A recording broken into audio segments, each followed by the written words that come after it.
amigos, ¿qué tal? Les traigo un nuevo capítulo de esta saga de creepypastas. Espero les agrade. No olviden darle like y compartir. También suscríbanse para más creepypastas. Se despide Yamerokin. Los dejo con Lluvia de castigo. Recuerdo perfectamente el día en el que todo comenzó, como si fuese ayer. Volvía del trabajo a casa, a la hora de comer, conduciendo con la cabeza cargada de pensamientos. Ideas acerca de mi tambaleante relación con Esther. En las últimas semanas la tensión entre nosotros había ido creciendo hasta llevarnos casi a un punto de ruptura. ¿Y por qué? Por mi negativa a ser padre.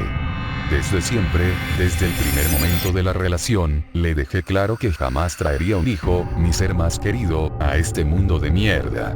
Y ella estuvo de acuerdo, pensaba igual que yo. Pero han pasado muchos años desde entonces y todos hemos cambiado, madurado en un sentido u otro. Ahora, activado repentinamente como un resorte, su instinto maternal lo impregna todo. Ser madre es su mayor deseo y yo no soy quien para arrebatarle ese derecho. De igual forma que ella no puede negarme el mío a no serlo. Así estaban las cosas. Estacioné el coche junto al parque donde solía hacerlo todos los días y salí para dirigirme a casa. Envuelto en mi asumido fatalismo, caminaba con desgana por la acera cuando escuché un fuerte golpe a mis espaldas. Sobresaltado, me giré de inmediato, y no tardé en descubrir que había sido el capó de mi coche el que lo había recibido. Presentaba una abolladura notable en su centro, se había saltado la pintura. La sorpresa fue cediendo el paso a la rabia. Miré frenético por todos lados buscando culpables. En unos segundos me percaté de lo que había golpeado mi coche.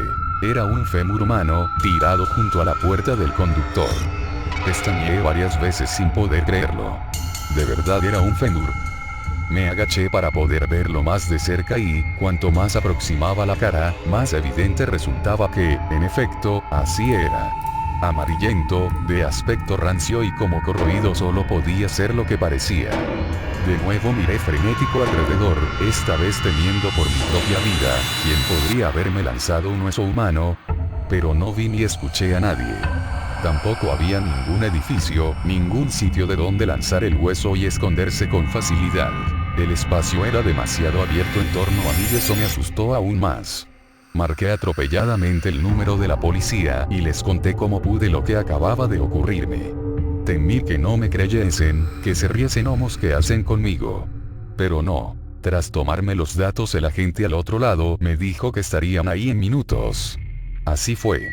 Del coche patrulla se bajaron 4 agentes, 2 de ellos vestían trajes blancos de esterilización y pronto comenzaron a sacar fotografías, tomar muestras de la pintura, de alrededor del hueso mientras los otros 2 me tomaban una declaración rápida.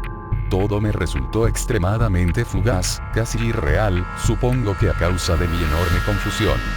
Cuando terminaron conmigo volvieron a su coche, deprisa, tanto que apenas sí tuve tiempo de preguntarles qué podía significar todo esto. El conductor me dirigió una mirada comprensiva antes de despedirse con una frase que explicaba en parte su urgencia, pero que me dejó aún peor de lo que ya me encontraba. Están cayendo por todas partes. Iba subiendo por las escaleras, pensando en lo que iba a decirle a Esther para explicar mi tardanza. Mis palabras sonarían como una excusa pueril, estúpida, ridícula. ¿Sabes qué, Esther? Me acaba de caer un fémur humano en el coche y me lo ha abollado. He tenido que llamar a la policía y ya me imaginaba la cara que me iba a poner. Pensaría que me estaba burlando de ella y de todo su árbol genealógico, intentando ocultar quién sabe qué cosa imbécil, impropia de un hombre adulto y maduro. Entré en el piso tragando saliva, dirigiéndome hacia el salón por el pasillo, como si este se hubiese transformado en mi corredor de la muerte particular. Buenas, dije. Ella estaba viendo la televisión. Hola, susurró, sin mirarme. No te vas a creer lo que comencé, pero ella me mandó callar con un rápido gesto del índice sobre los labios. Estaba absorta con lo que decían en las noticias. Así que guardé silencio y, curioso por saber qué le causaba tanto interés, yo también presté atención a la pantalla. Lo que estaban diciendo era que por todos los países del mundo, por zonas rurales y urbanas, dispersos pero no escasos, estaban lloviendo huesos humanos. Cráneos, húmeros, costillas, fémures, tibias lloviendo huesos humanos. Eso fue justo lo que dijeron. Las imágenes mostraban a personas junto a los huesos caídos explicando lo que habían vivido, videos de baja calidad tomados con móviles, siguiendo el descenso desde los cielos de un hueso girando sobre sí mismo. Los destrozos causados por algunos en distintos elementos de la ciudad. Escenas de ataques de pánico. Niños llorando al ver a sus madres llorar. Sin darme cuenta, yo también estaba temblando. Me envolvió la sensación, la absoluta certeza, de estar viviendo un hecho extraordinario, algo que ocurría por primera vez en la historia del mundo. Como el rumor de la tierra que precede y anuncia la llegada de un terremoto devastador, una profunda zozobra comenzó a crecer en mi interior, intuyendo que esto era solamente el macabro preludio del terror inimaginable que se cernía sobre nosotros. A mi lado, Esther susurraba frases de incredulidad ante lo que escuchaba y veía en la pantalla. Esto tiene toda la pinta de ser un acto terrorista, algo de guerra psicológica como en la antigüedad, cuando se catapultaban cabezas y cadáveres por encima de las murallas de los asediados. Empecé también a pensar en voz alta, creo que para evitar que la tensión me reventase por dentro. Dar una explicación lógica a algo que no aparentaba visos de tenerla en modo alguno. Pues yo creo que esto tiene que ser obra de Dios o del diablo, dijo ella, casi en un lamento. Esther siempre ha sido una fiel creyente, circunstancia que motivó durante años interesantes conversaciones y alguna que otra discusión al ir pendulando yo entre un humilde agnosticismo y el ateísmo más radical, según la época y mi necesidad de apoyo espiritual para poder sobrellevar la vida. Desde hace tiempo creo que Dios ya no cuenta conmigo para su lista de elegidos. No. Existen muchas otras razones más sencillas y verosímiles que habría que descartar antes de que pudiésemos hablar de la mano de Dios, dije, y ella me miró alzando una ceja. Podría ser una manipulación más, orquestada por los gobiernos y sus medios de comunicación. En este momento recordé la abolladura de mi coche, pero proseguí, o algún extraño fenómeno dentro de las leyes de la naturaleza. Incluso veo más factible que esto sea la primera fase de una invasión por civilizaciones alienígenas que estén usando nuestras estúpidas y arcaicas creencias contra nuestra estabilidad mental. Lo de estúpidas creencias no lo dirás por las mías, ¿verdad? No lo digo por ti. Lo digo en general. Se estaba enfadando. Ya, pero yo entro en ese general, bufó. De momento, tus causas tienen tanta validez como las mías, sacudió la cabeza en incrédula negación. ¿Realmente crees que esto está organizado por el hombre? Peores cosas se han visto. ¿Como cuáles? Como las guerras mundiales, como los autoatentados para justificar lo injustificable entre otros muchos horrores caníbales. Siempre nos hemos organizado estupendamente para acabar los unos con los otros. Esto es diferente, apoyó su pequeña cara sobre una mano, mirando de soslayo al televisor. Dios está intentando decirnos algo. Los creyentes no suelen usar la lógica ni el empirismo. Niegan de forma natural las evidencias en contra de sus creencias y te culpan cada vez que entras con una luz en la oscuridad, su amada oscuridad. Un creyente es, en esencia, un adorador del misterio, de lo oculto, y lo necesitan como el adicto necesita la sustancia que lo mantiene flotando. No es tan sencillo como eso. Pues yo creo, dije suavemente, que referirse a lo sobrenatural es poner de manifiesto que se niega, que no se puede asimilar nuestra naturaleza humana, su faceta perversa, orientada a la maldad. Si Dios quiere decirnos algo, ¿por qué no lo dice claramente y punto? Porque hay que estar siempre intentando clarificar si el mensaje es X o es Z y, encima, indagar si es él o no quien lo expresa. Esther me clavó la mirada, obviamente molesta. Muy bien. Imaginemos que vosotros, los escépticos, los incrédulos, estáis en lo cierto. Imaginemos que Dios no existe, que todo es una mierda mecanicista, y que el hombre es un gusano hijo de puta capaz de todo con tal de engordar, sobre todo si es a costa de los demás.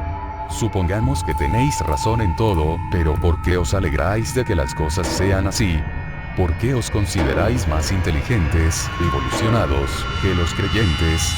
¿De dónde os viene ese aire de superioridad, ese regodeo en la crudeza, esos deseos de destruir las equivocadas creencias de los demás? Yo no me considero más inteligente que tú, y estoy especialmente contento porque las cosas sean así. Pero en la vida pocas cosas hay que causen más daño que una creencia equivocada. Además, sois vosotros los que os sentís moralmente superiores a nosotros, por no hablar de ese paranoico complejo de persecución que ostentáis a la mínima ocasión. Y luego somos nosotros los malos, los diabólicos. Pero las religiones han causado más guerras de las que se pueden contar, y la Inquisición se hinchó a quemar a gente viva. Me pregunto qué pensará Dios de todo eso, concluí. Ella se levantó del sillón con un bufido de cansancio. Mira, por lo que a mí respecta, puedes seguir creyendo lo que quieras. Está claro que no nos vamos a persuadir mutuamente ni vamos a sacar nada de esto. Solo déjame decirte que os veo francamente limitados para aprender el universo en su grandeza, ciegos a las razones más allá de la razón, encerrados y orgullosos de estarlo en vuestras trampas lógicas que poco tienen que ver con lo que ocurre ahí fuera. Muy bien, Esther, pues peor para mí entonces. Me alegro de que os sintáis queridos por Dios y siendo uno con el universo. Ojalá yo pudiese también. Durante unos minutos quedamos en silencio, mirando lo que nos ofrecía el televisor. ¿Qué crees que debemos hacer?, dijo al fin, ladeando la cabeza para referirse al suceso probablemente más extraño acontecido en la Tierra. Llevaba un rato pensándolo, así que las palabras fluyeron solas. Después de comer, voy a hacer lo que se suele hacer siempre en caso de incertidumbre extrema. ¿A qué te refieres? Sus ojos negros me miraron con interés. Voy a comprar y traer tanta comida y agua como sea capaz de cargar. En los días siguientes el mundo estaba en plena ebullición de noticias. Yo iba a mi trabajo y volvía, por todas partes no se hablaba de otra cosa. Los gobiernos al unísono se apresuraron a emitir comunicados tranquilizadores, intentando evitar que el pánico se extendiese en una deriva hacia el terror. Decían básicamente que se trataba de un extrañísimo fenómeno meteorológico en estudio, similar a esas lluvias de piedras o pequeños animales que han quedado recogidas en la historia. Pero por la red numerosos grupos de investigadores independientes ya lo estaban desmintiendo. Y en diferentes partes del mundo, llegaban a dos conclusiones idénticas. Los huesos caían desde una altura de 4 kilómetros, sin importar el punto geográfico donde se recogiese el dato. Estos no caían solo desde las nubes, como parecían afirmar los gobiernos, sino que aparecían de la nada, a pleno cielo descubierto, como vomitados por bocas invisibles, pero siempre desde esa línea de los 4 kilómetros. La segunda conclusión es que las pruebas revelaban que la antigüedad de los huesos en ningún caso era inferior al 1.000.000 de años. Por todo el globo se estaban produciendo grandes movimientos sociales, de carácter religioso en especial. Las epifanías y mensajes apocalípticos se sucedían. Las comunas beatíficas vieron crecer el número de sus integrantes de forma espectacular. Lo dejaban todo y se iban a los campos a orar, a cantar la buena nueva, la segunda llegada del Mesías. Otros grupúsculos sectarios se conformaron de la noche a la mañana, como setas venenosas tras una lluvia tóxica. Y ya comenzaban a crear disturbios, e incluso casos de suicidio ritual colectivo. Además, la frecuencia de caída de los huesos, lejos de disminuir, estaba aumentando. Era evidente hasta a simple vista. Esther y yo pudimos ver desde la ventana de nuestro salón, que daba al parque y, por lo tanto, permitía una amplia vista sin edificios, caer no menos de 3 o 4. Nos envolvía una terrible, macabra fascinación. ¿Era esto el preludio de nuestra muerte? ¿El fin de la humanidad? Tengo miedo, Juan, tartamudeó, mientras miraba al exterior. Toda esta situación me tiene descolocada. No sé qué pensar, no sé si el mundo se ha trastornado por completo. No sé qué será de nosotros. Yo también estoy asustado, cariño, le cogí la mano. Todos estamos igual. Nadie sabe por qué está ocurriendo esto ni entendemos qué puede significar.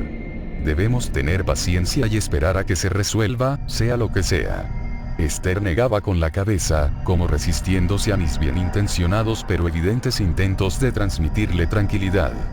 Yo la conocía bien, no era una de esas personas que se dejan persuadir con facilidad, que incluso parecen estar deseándolo. y nunca le gustó que la tratasen como a una niña pequeña. Creo que Dios nos está castigando. Cuando las cosas pierden sentido, o son duras de asimilar, Dios aparece por la puerta. Venga ya, Esther. ¿Cómo puedes decir eso? ¿Es que tú y yo nos merecemos que nos bombardee con huesos humanos?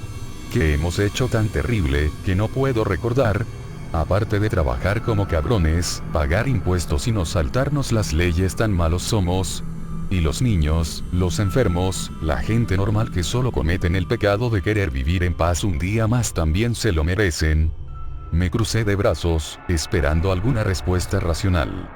No nos castiga como individuos, sino como especie. Tal vez solo quiera abrirnos los ojos, que despertemos de una vez. Ah, vale, entonces es que es indiscriminado. Lo sabe todo de todos pero no diferencia a nadie. Vaya, Esther, pues siento decir que tu Dios no se aleja demasiado de cualquier terrorista, según parece. Me lanzó una mirada de hierro antes de responderme. Juan, haz el favor de no blasfemar con tanta facilidad. Tú sabes perfectamente lo que quiero decir. No tergiverses para atacar gratuitamente. No ataco por atacar, Esther, solo intento desmontar una idea sin base de ninguna clase, bastante ridícula.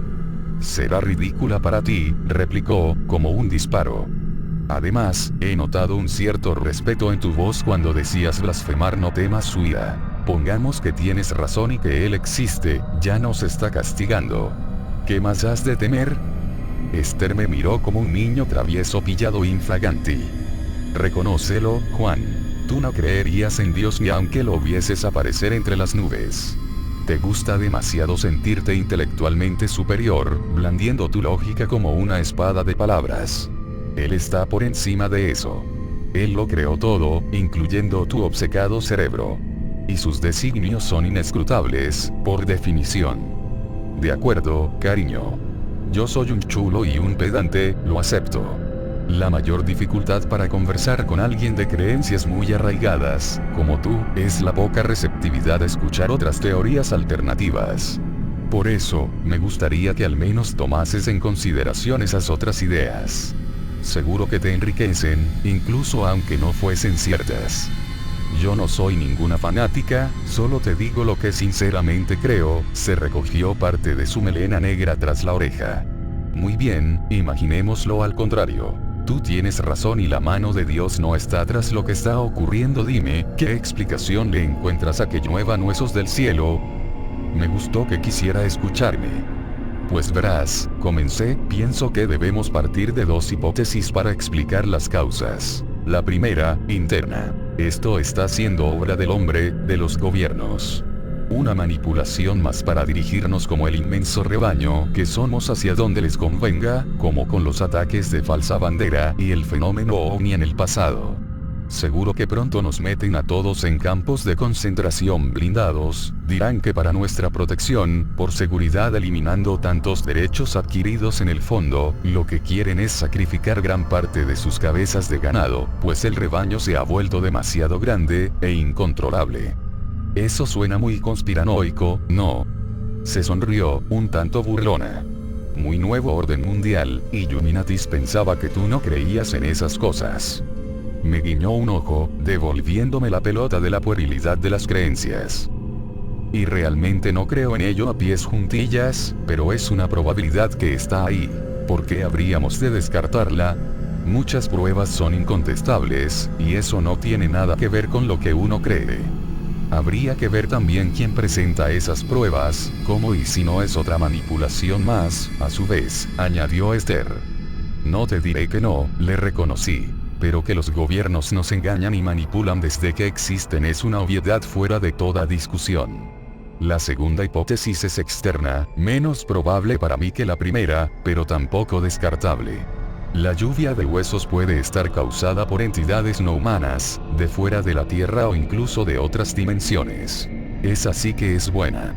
Esther se carcajeó con ganas, como no lo había hecho desde que empezó la pesadilla. ¿De otras dimensiones dices? Un poco alucinante, ¿no te parece? Sí, claro, pero es otra opción no desdeñable. Los huesos aparecen de la nada, a 4 kilómetros de altura, ¿recuerdas? ¿Eso te parece normal, natural, explicable? Suponiendo que lo que dicen sea cierto, no lo olvides. De acuerdo, suponiendo que sea así. Fíjate, Esther, ¿te das cuenta de tu resistencia a aceptar esa mera posibilidad? ¿Ves cómo te parece una infantilada propia de las pelis para críos? Tal vez es justo lo que pretenden que creamos, y llevan trabajando en ello muchos años, con buenos resultados, evidentemente. Tu reacción es un claro ejemplo, y seguro que es mayoritaria en la sociedad. Esther bufó, mordiéndose el labio inferior y negando con los ojos mirando hacia los cielos, como pidiendo fuerzas a su Dios para soportar tantas tonterías. Bien, sigamos con tu hipótesis, parecía divertida. ¿Y por qué esos seres del espacio exterior no llegan y directamente nos destruyen, nos esclavizan, nos devoran o lo que diablos se suponga que quieren hacer con nosotros? ¿Para qué tantos rodeos? Parece que no es solo mi Dios el que actúa con claves, me miró con sorna, ladeando la cabeza, sabedora de su gancho a la barbilla dialéctico. Ni tan siquiera te estoy diciendo que yo piense que esa sea la causa, me defendí, solo te pido que valores la hipótesis, la idea cuantas más aportemos, más cerca estaremos de... Esther gritó de repente. Mira, mira. Ven rápido. Con los ojos como platos, estaba señalando a través de la ventana. ¿Qué pasa? Me alarmé, mientras corrí hacia ella. Se escuchó un fuerte impacto seco de algo rompiéndose en la calle. El sonido llegó perfectamente hasta nuestro segundo piso. Lo he visto caer. Estaba acelerada. Era como un costillar, Juan. ¡Mira! ¿No lo ves allí, junto a la señal de prohibido? Aquello blanco. En efecto, había unos fragmentos blanquecinos junto a la señal, como un arpa de hueso rota. Los huesos de un costillar, desperdigados. ¡Qué horror, Juan! Gimió, girándose para abrazarse a mí. La estreché contra mi cuerpo, apoyando la mejilla sobre su cabeza. Mientras observaba cómo algunos curiosos se acercaban hasta aquellas costillas rotas, sentí que la inmensa boca del infierno se abría ante nosotros. Durante la semana, los hechos se precipitaron día a día, con creciente velocidad, como una bola de nieve echada a rodar ladera abajo. El mundo se convulsionaba con noticias extraordinarias que se habían vuelto cotidianas. Ahora lo normal era asomarse a la ventana y ver caer, cada pocos minutos, algunos huesos aquí y allá. Su frecuencia seguía aumentando progresivamente, sin diferencias significativas en ningún lugar del mundo.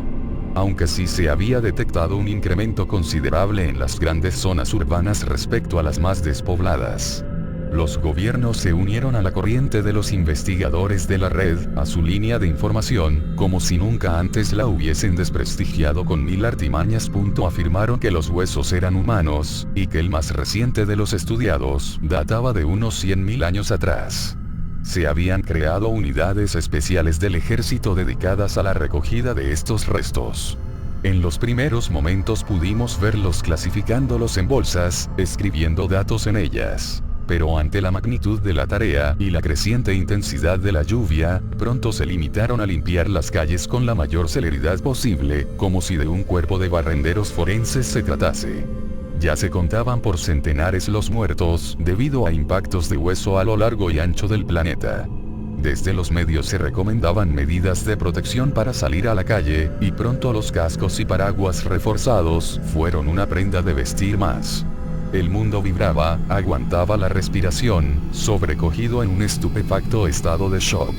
Esther lo llevaba cada vez peor, no podía asimilar la deriva que los acontecimientos estaban tomando. Se estaba desquiciando, y sería injusto culpabilizarla por ello.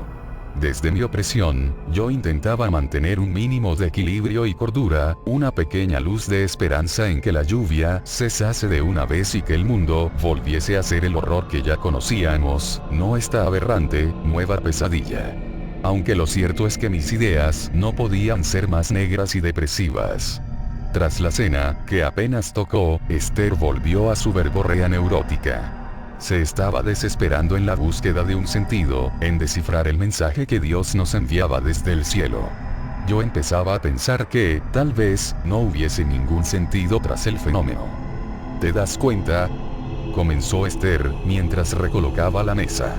Nos está arrojando esos desde el pasado más remoto para acercarse poco a poco a nuestro tiempo. ¿Qué quiere decir eso? Nos está reprochando el que hayamos olvidado a nuestros muertos, a todos los que sufrieron para que hoy estemos aquí. ¿O será un castigo por enterrar tantos crímenes en el olvido, y seguir cometiéndolos de la misma manera, como si no aprendiésemos nada de ellos? ¿Qué importa, Esther? Le contesté. ¿Qué importa que sea por una u otra razón por la que nos castiga así? Ya ha matado a cientos, y no parece que le sean suficientes. Pero, tal vez si descubrimos justo lo que quiere de nosotros y comenzamos a actuar así, detenga esta lluvia de muerte. Cuando le demostremos que hemos aprendido la lección al fin. ¿Cómo actuará él si no descubrimos la respuesta a su retorcida adivinanza? Pretende convertir el mundo en un cementerio silencioso, cubierto de huesos. Vaya un Dios vengativo que tienes, no sé ni cómo puedes creer en él. Esther vio mi envenenado reproche. No, yo no lo veo así, Juan. Él es nuestro padre, y actúa como tal, siendo incluso duro cuando es preciso serlo. Nos dio la libertad y mira lo que hemos hecho con ella. Tal vez haya llegado el momento de recibir nuestro correctivo, sin el cual es seguro que acabaríamos cayendo en el abismo de nuestra autodestrucción. No existe locura que no encuentre su justificación, casi suspiré. ¿Me estás llamando loca?, preguntó, con los brazos en jarras. Me pasé la mano por la cara, como si me la quisiera borrar, antes de contestar. No, cariño. Solo digo que hasta la más disparatada creencia tiende a revestirse de una justificación pseudológica que la permita presentarse en público con aspecto racional, aunque en esencia sea un completo sinsentido. Puedes pensar lo que quieras, desvió la mirada hacia la lluvia intermitente del exterior. O sea que tú verías normal, por ejemplo, que yo castigase a mi hijo golpeándole hasta matarlo, aunque supiese desde sus primeras lágrimas que él no entendía por qué lo castigaba. No. ¿Así piensas? Una vez más, tergiversas, atacas, sin querer comprender, suspiró, alisándose la blusa. Está bien, Juan. Ha sido un día duro, me voy a la cama. Buenas noches, dijo, sin mirarme, cruzando la puerta. Buenas noches, pronto iré yo también, solté, casi como una frase hecha. Sé lo que a ella le hubiese gustado, lo que esperaba de mí, como casi todas las mujeres. Que me anticipase a sus deseos y actuase conforme a ellos, sin una sola palabra, sin preguntas, como prueba definitiva del conocimiento de su alma y mi amor por ella. ¿Cómo no conocer este viejo juego teatral y sus reglas?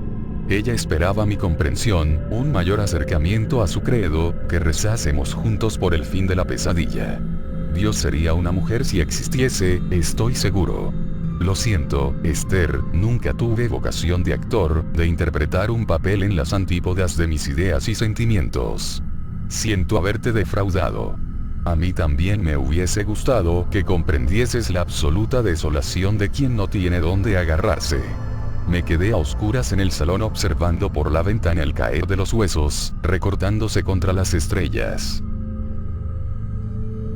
La lluvia no cedía. Más al contrario, parecía que cada día llovía con más fuerza que el anterior. Los huesos se iban amontonando a los lados de las calles, sin que el tiempo diese abasto para su retirada.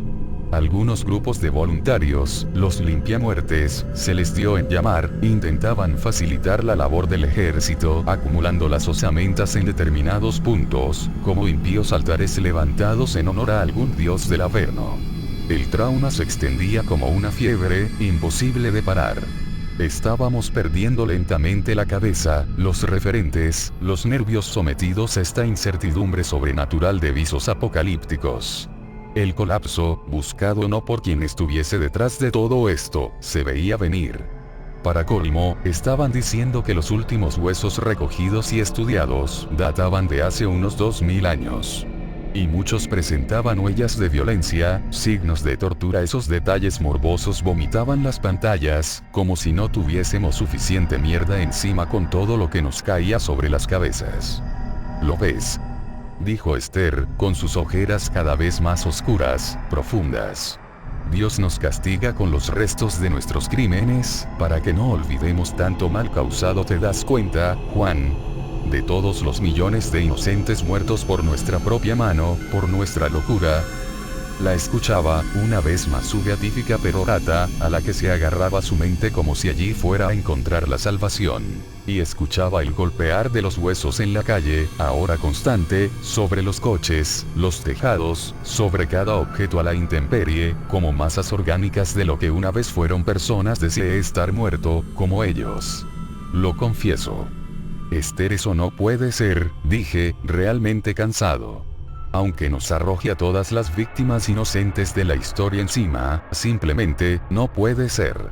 Tal vez, no sean solo los asesinados de forma premeditada y violenta, sino todas las personas que han muerto en el mundo desde que el hombre existe.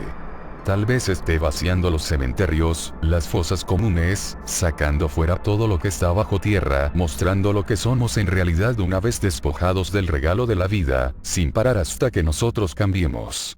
Hasta que creamos en él. Ni siquiera así, Esther, ¿cuántos miles de millones han muerto desde el origen? Yo no lo sé, pero, sean los que sean, es imposible que sean tantos como para cubrir no solo las ciudades del mundo, sino la inmensidad de la tierra, como parece estar ocurriendo. Dio unos pasos por el salón, nerviosa, como buscando los asideros para que su teoría no se hundiese por completo, junto a ella. A lo mejor los está multiplicando, como los panes y los peces, con tal de que comprendamos, al fin. Guardé silencio, agotado de pensar en vano. Me pulsaban las sienes. Notaba como el estrés recorría también mi cuerpo. La sensación de impotencia, de no poder hacer nada significativo por cambiar nuestra suerte era total. ¿Qué pueden hacer dos personas para detener el apocalipsis? Esther miraba a través de los cristales, llorosa. Puede que nos esté castigando a ti y a mí, por no haber tenido un hijo. Creced y multiplicaos, dijo, casi para sí misma. El reproche, siempre ahí clavado, como un oxidado cuchillo ritual de los incas. No me vengas otra vez con eso, Esther, rogué, hastiado. Pensar que lo que sucede en el planeta depende de lo que tú y yo hagamos es de un egocentrismo solipsista extremo. Ella callaba. ¿Te imaginas lo que hubiese sido tener un hijo? Proseguí. ¿Te gustaría que nuestro hijo estuviese por aquí ahora, siendo víctima junto a nosotros de esta locura? A veces pienso que, no trayéndole a este mundo de mierda, lo he querido y respetado mucho más que tú. Esther se giró hacia mí, con ojos sorprendidos, furibundos. ¿Qué coño estás diciendo? Explotó. ¿Cómo me puedes decir eso? Yo le hubiese dado una vida llena de afecto, digna de ser vivida, y si esto es el final, al menos hubiese tenido la ocasión de estar vivo, de poder respirar y conocer qué significa esta experiencia. Ahora ya, se le crisparon los labios, nunca podré ver su cara. Se acercó a mí, con lágrimas resbalando por sus mejillas. Eres un cobarde, un egoísta de mierda. Y en lugar de golpearme a mí, dio un manotazo al plato de cristal sobre la mesa, que voló hasta hacerse añicos contra el suelo, justo antes de salir corriendo hacia nuestro cuarto. Escuché el portazo al final del pasillo, a galaxias de distancia. Vaya asco. Me levanté al rato con pesadumbre, a por la escoba y el recogedor para barrer los pedazos de cristal por todo el salón. Lamenté todas y cada una de mis palabras, la forma de expresarlas. Lamenté mi estúpida soberbia, mi falta de sensibilidad hacia su estado emocional. Lamenté estar junto a ella, no haberla dejado libre, que encontrase a cualquier otro que le transmitiese la felicidad que yo jamás sería capaz de brindarle. Mientras arrastraba con la escoba los brillantes fragmentos hacia el recogedor, sentí unas inmensas ganas de llorar, como ya ni recordaba. Ella tenía razón. Soy un cobarde, por no querer un hijo y cuidarlo junto a ella, por no alejarme, por no atreverme a vivir sin verla cada día. Y soy un egoísta de mierda, porque he unido su destino al mío. Porque es la única persona en el mundo a la que he amado con toda mi alma. Ya apenas podía salirse a la calle, era poco menos que un suicidio. El ejército había intentado mantener las vías abiertas con sus vehículos blindados, dotados de balas similares a los quitanieves, pero era imposible. La lluvia seguía cayendo con fuerza, inagotable. Poco a poco se fueron replegando hacia los pabellones de protección, donde éramos instados a acudir por nuestra seguridad. Allí se estaban concentrando las fuerzas, los recursos a la espera de que el infierno cesase. Muchos acudieron, aterrados. Otros muchos aguantábamos semiatrincherados en nuestras casas, igual de aterrados. En algunos lugares habían empezado a caer cuerpos enteros, momificados, también con signos de violencia. Eso dijeron por la radio oficial, aunque nosotros aún no habíamos visto caer ninguno. Las emisiones de televisión habían cesado su actividad, no podíamos sino imaginar qué estaba ocurriendo en el exterior, pero sin ninguna certeza. ¿Qué vamos a hacer ahora?, preguntó Esther, demacrada. Creo que lo mejor es que resistamos aquí, hasta que todo pase. Algún día tiene que terminar, por fuerza. Aquí tenemos comida y agua para meses. Porque ahí fuera ya no sabemos ni lo que está en verdad pasando, Esther. Se acarició la barbilla, inquieta. ¿Y si nos fuésemos de la ciudad, Juan? A lo mejor lejos de ellas no caen tantos, como era al principio, ¿recuerdas? Unirnos a alguna comuna, o meternos en alguna caverna bien alta. O ir a los pabellones. Sonreí con tristeza. Aunque odiase ser tratada como una niña, a veces era justo eso lo que parecía. Una niña fantasiosa, imaginativa. Casi podía ver la niña que fue con 10 años justo delante de mí, ahora. Imaginando cómo es el mundo desde su creatividad, sin los límites de la razón. Nuestro coche debe estar ya destrozado, cariño, bajo un montículo de huesos malolientes. Y aunque no fuera así, piensa en el peligro si allí están cayendo igual que aquí y de los pabellones. ¿Recuerdas lo que te dije de los campos de concentración? Míralo, ahí los tienes. ¿Por qué has de pensar siempre mal? A mí me parecen lógicos, un servicio para la población. Si nos quisieran muertos, ¿para qué tomarse tantas molestias? No sé, no lo sé, llámalo intuición, pero siento algo muy oscuro en torno a eso. Apenas se ha dicho nada de ellos, cómo viven los que han ido allí, ni una imagen de cómo son por dentro, solo por fuera. Las televisiones han caído, no habrían podido dar más información. Todo se precipita rápido, demasiado rápido, bastante se está haciendo por intentar salvarnos. Vi un cuerpo entero caer, creo que desnudo, amarillento. Esther estaba de espaldas a la ventana, así que no pudo verlo, por fortuna. No dije nada, pero el sobresalto me produjo un profundo escalofrío. Creo que ella no lo notó. Cerré los ojos y me apoyé sobre una mano, intentando serenarme. Ella pensaría que estaba reflexionando en sus palabras. Había captado algo de su expresión. Con la boca descolgada. Horrible. Respiré hondo. Tal vez sea justo eso lo que quieren. Que vayamos, no sé para qué, prefiero ni pensarlo, pero que vayamos. Desde el principio. Puede que ese sea el objetivo final, por lo que todo esto está ocurriendo. ¿Aún piensas que esto puede ser un teatro artificial? Me miró, escéptica. Demasiado grande, para cualquiera, me temo. Francamente, Esther, no sé qué pensar. Ya no sé qué pensar. Ella suspiró, mirándose las manos. Dios proveerá, dijo, con la voz cargada de duda. Ojalá tengas razón, cariño. Pero de momento, nos quedamos aquí, sentencié, antes de levantarme y salir del salón. Aquella boca abierta. Siempre me llenó de horror la idea de una muerte lenta. Día tras día, semana tras semana, era justo lo que nos estaba ocurriendo. Se dice que la esperanza es lo último que se pierde, pero no es cierto. Nosotros ya hacía mucho tiempo que la habíamos perdido. La lluvia de restos humanos no se iba a detener, ya lo sabíamos. Íbamos a morir enterrados vivos bajo toneladas de carroña formada por nuestros ancestros, familiares, amigos y la cuenta regresiva del demonio que creó este infierno había alcanzado el presente. Ya estaban cayendo los cuerpos de personas fallecidas pocos años atrás. Es difícil describir con palabras el profundo horror que satura la mente, que dispara los nervios en una corriente eléctrica continua, que destruye la capacidad de pensar con claridad, de comer, de dormir como muñecos rotos, destensados, ver los cuerpos caer desde el cielo lenta, desmayadamente, como en una grotesca burla sin fin de la mínima dignidad inherente al ser humano. El espantoso estampido al reventar contra los tejados, cornisas, barandillas de balcones, las amputaciones, las manchas de sangre y vísceras. La calle se había convertido en un cementerio abierto, sin tierra, revuelto varias veces sobre sí mismo. Los cuerpos amontonándose los unos sobre los otros, entremezclados en posturas imposibles. Y cuando otro caía, fracturándose de horrendas maneras contra los yacentes, parecía transmitir a estos una onda de movimiento, una momentánea vida y natural hasta que se recolocaban en nuevas posiciones inertes. Soñé con estar muerto. La radio hablaba y hablaba, sin parar. Decía que los caídos eran fallecidos de los últimos 30 años. Se había investigado, reconocido y localizado a personas concretas. Habían ido a sus tumbas a exhumar sus cadáveres y allí no había nada. Pero yo ya no me creía nada. Ni una sola palabra. De algún modo, ellos estaban detrás de todo esto.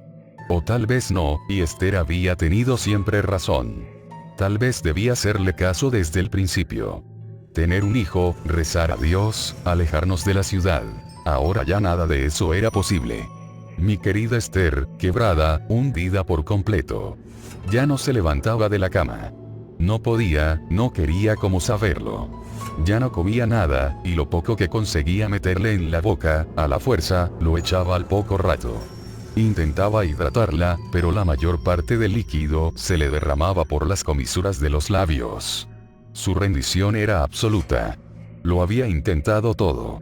Todo, por insuflarle vida, una minúscula luz de porvenir, todo en vano. Solo decía que la despertara cuando el mal hubiese pasado. No podía soportar verla así, ni saber cuántas fuerzas me restaban, ni cuánto tiempo resistiría en pie, antes de perder la cabeza sin remedio. Siempre fui una persona capaz de ponerse en lo peor, de calcular los más nefastos escenarios que el futuro pudiese traer consigo. Durante los primeros días pensé en esta posibilidad que se ha cumplido. Y preparé también una solución.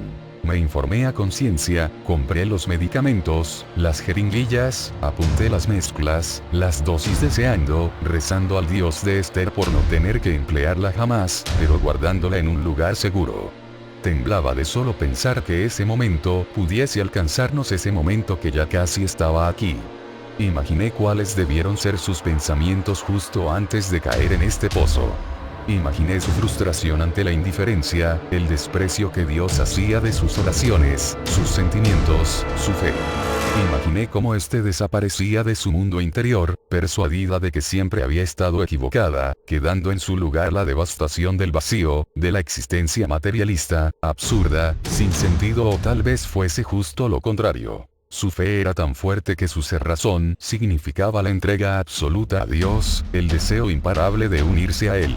Y jamás podría saberlo porque Esther ya no estaba conmigo. Solo sé que sufría sin pausa. No, el momento había llegado. Habíamos chocado contra el límite incompatible con la vida, y la lluvia seguía cayendo. Me levanté de su lado y me dirigí a preparar las dosis, las de ambos, que detendrían nuestros corazones, nuestro sufrimiento, para siempre.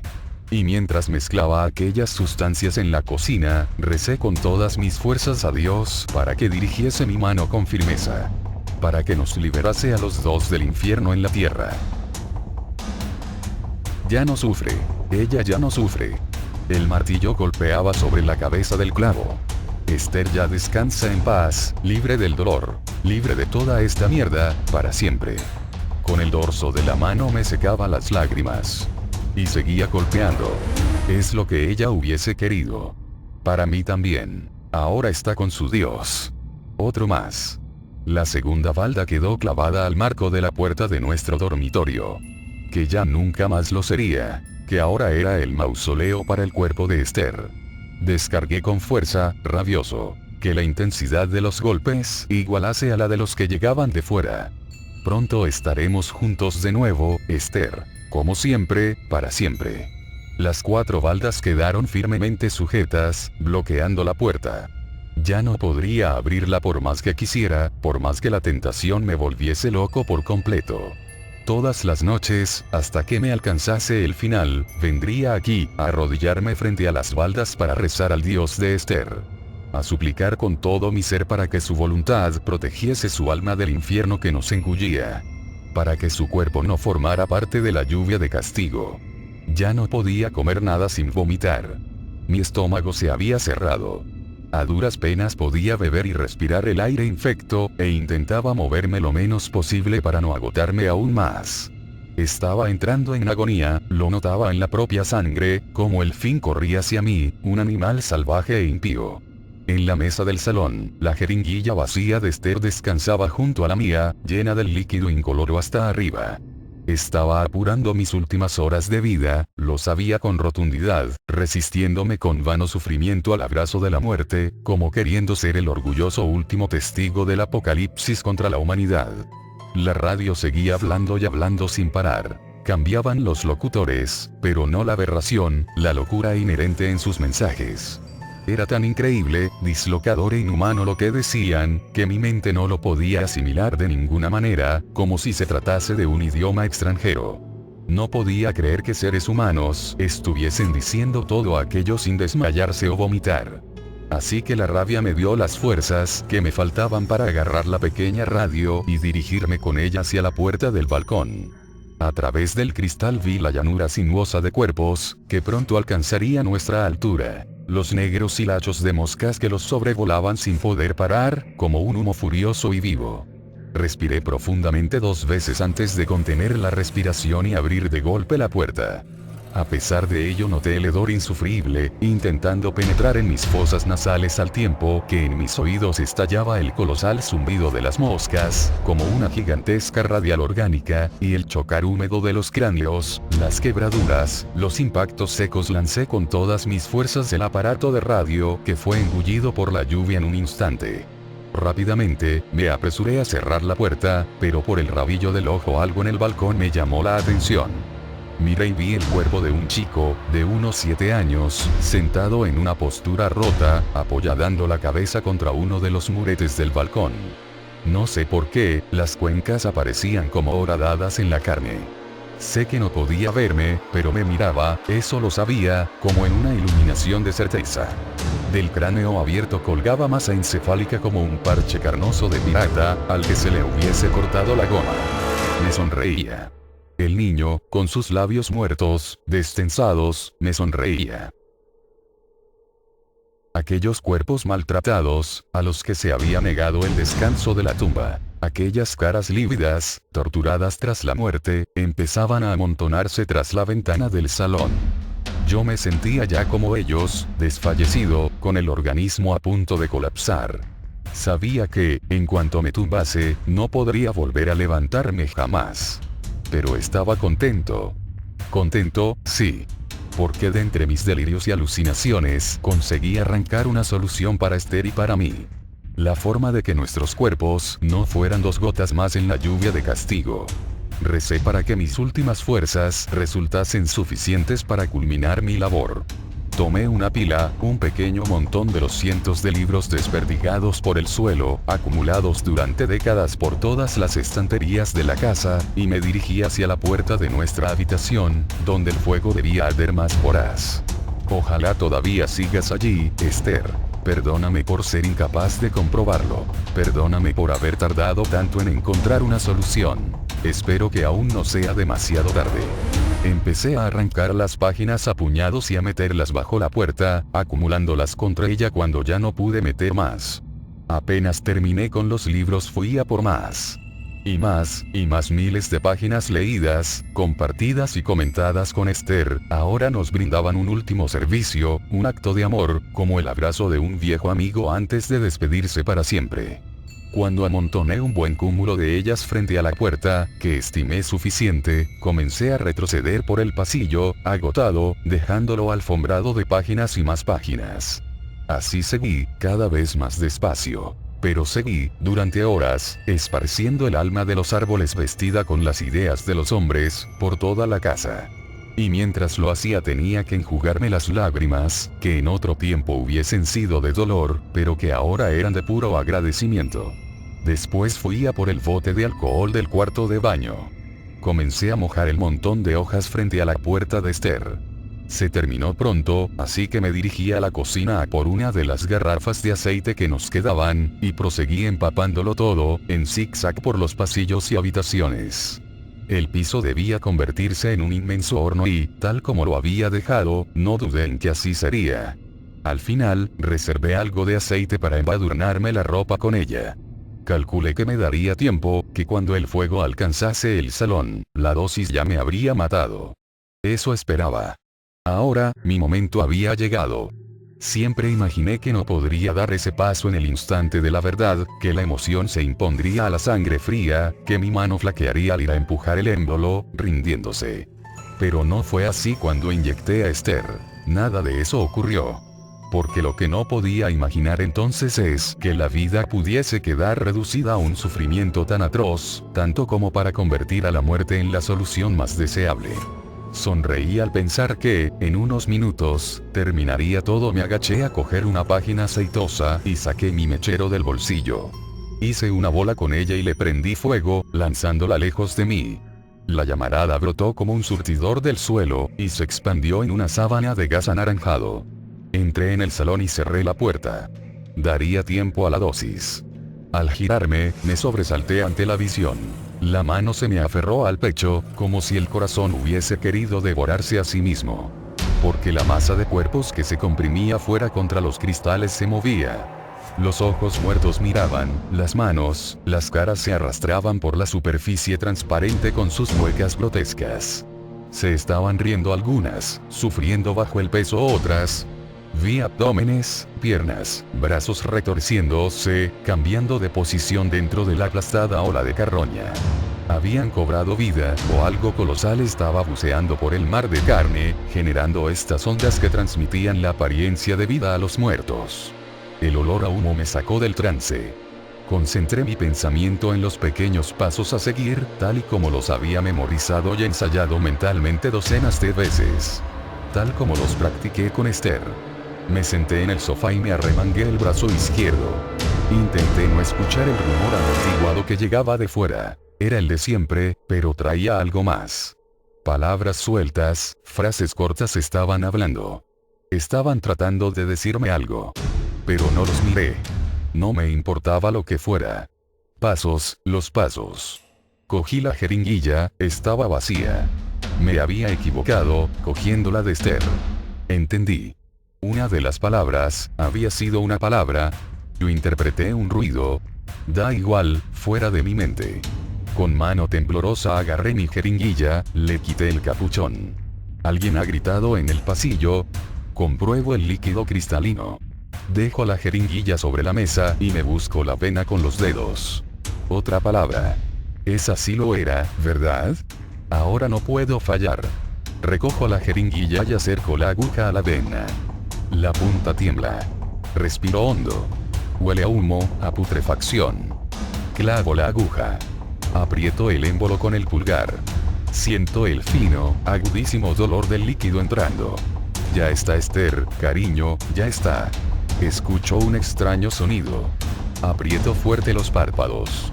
El émbolo sigue bajando, hasta el final. Cesa el dolor agudo y retiro la aguja. Espérame Esther, ya llego contigo. El brazo me arde por dentro. Me reclino en el sofá, replegando mi brazo izquierdo contra el pecho. Quiero mantener los ojos cerrados, pero algo me obliga a abrirlos. Veo las caras y en ellas las desdentadas bocas como pozos. Hablan. Todo se nubla, lentamente. Escucho ruido como de agua dentro de los oídos, pero a través del ruido, entrando como una lanza llega esa larga frase que sale de sus bocas. Y comprendo sin quererlo comprender. No puede ser que hayan dicho eso, que débil me siento. ¿Por qué no puedo moverme? Esto es morir, entonces no es agradable, no es como dormir, no. Ardo por dentro.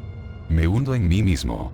El mundo se aleja, se disuelve en negro, pero sus voces se acercan, como en una lenta avalancha, más y más próximas sus palabras, cucarachas que entran en mi cabeza con su mensaje incontestable, revelador, nítido, cercano. Todo es oscuridad. Mi cerebro debe estar muriendo, o estoy muerto ya. Siento mi mente fragmentada, confusa, ilógica. Sus ideas y las mías se entremezclan, no puedo distinguir entre ellas. Hablo con sus voces, y ellos hablan con la mía. Me han mostrado cómo se siente el mundo sin ser dirigido por un ego encerrado en una persona. La carne es una prisión, pero la mente procede de la actividad de la carne. Qué odiosas, indescriptibles sensaciones. Me gustaría pensar que vuelo en el torbellino de una inmensa pesadilla. Pero no, sé que esto es algo bien distinto, crudo estoy muriendo, ¿verdad? Atisbo entre la confusión lo que la realidad es sin mí, la verdad objetiva que tanto busqué. ¿Por qué hacen eso? Estuvieron siempre aquí, ocultos. Siento que morir es mucho más angustioso de lo que jamás imaginé. Frío. Absurdo.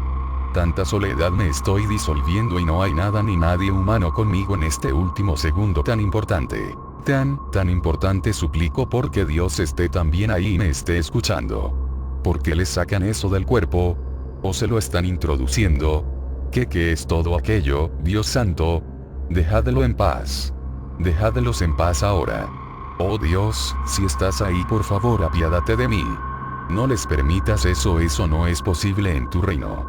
Dios, los escucho a ellos pero a ti no. Acoge mi alma, por lo que más quieras, no les permitas acercarse. Dios mío, por favor, tienes que ayudarme, están aquí dentro. Dios, no lo permitas. Ayúdame. Ayúdame. Las olas de cuerpos rompían contra los edificios silenciosos y después retrocedían, en una infinita resaca de corrupción orgánica. La brisa que acompañaba era una nube de moscas negras. Millones de brazos, de manos sin fuerza, millones de pechos sin aire, millones de abdómenes blancuzcos, amarillentos, millones de piernas que ya nunca andarían, millones de caras privadas del sueño eterno, con los ojos abiertos, con los ojos cerrados, entremezclándose en las mareas de un mar creciente que desbordó los límites de los suburbios, expandiéndose en una lenta avalancha de cadáveres que fue tomando los campos, en busca de la unión con otros mares, para conformar el océano que cubriría el mundo y sus viejos pecados. Mientras, la lluvia seguía cayendo sobre el océano de carne de la humanidad.